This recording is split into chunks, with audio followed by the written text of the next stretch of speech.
အားလုံးပဲမင်္ဂလာပါเนาะဒီမေကွန်းမှာပေါ့เนาะဒီနှစ်ပြရနဲ့ E74 နဲ့နှစ်ပြရနဲ့ F2 ကတန်းပြောင်းလို့ရလားဆိုရင်မေကွန်းနဲ့ပတ်သက်ပြီးတော့မှဖြေကြားပေးပါမယ် E74 နဲ့ F2 ပြောင်းမယ်ဆိုရင်ပေါ့เนาะဒီရဲ့အခုလက်ရှိလုပ်နေတဲ့ E74 တက်တန်းနှစ်စာချုပ်ဖြည့်ပြရမှာဖြစ်ပြီးတော့မှတကယ်လို့များကိုအခု E74 နဲ့အလုပ်လုပ်နေရဲ့နေရာကဒီလူနေကြစင်းဒေတာမှာပါဝင်နေဆိုရင်ကကြတော့ဒီစက်ရုံမှာပဲ F2 ကတခါလဲတန်းပြောင်းလို့ရပါတယ်အခုလက်ရှိ E74 နဲ့လုပ်နေရဲ့ဒီစက်ရုံကပေါ့เนาะလူနေကြစင်းဒေတာမှာမပါနေဘူးဆိုရင်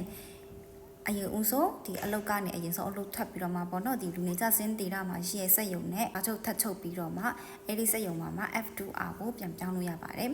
ကိုကဒီ E74 ကနေ F2R ကိုပြောင်းမဲ့အချိန်မှာစက်ရုံကတခါလဲအဆင်သင့်ရှိထားပြီးသားဆိုရင်ကကြောပြောင်းလို့ရပြီမဲ့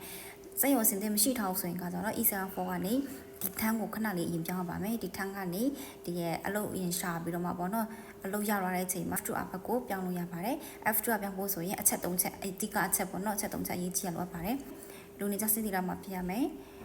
level 4ရှိထားမယ်ပေါ့နော် topic တာမှမဟုတ်ရင် KMPP level 4အထက်ရှိရပါမယ်ပြင်တရားဝင်ငွေပေါ့နော် GNL 90%ခိုင်နှုန်းရှိထားပါမယ်90%ခိုင်နှုန်းဆိုရင်300နဲ့မှ40လောက်တော့ရှိရမှာပေါ့နော်အဲချက်3ချက်ပြည့်ပြီဆိုရင်ကကြတော့ F2R ဘက်ကိုရှော့လို့ရပါတယ်အားလုံးကျေးဇူးတင်ပါတယ်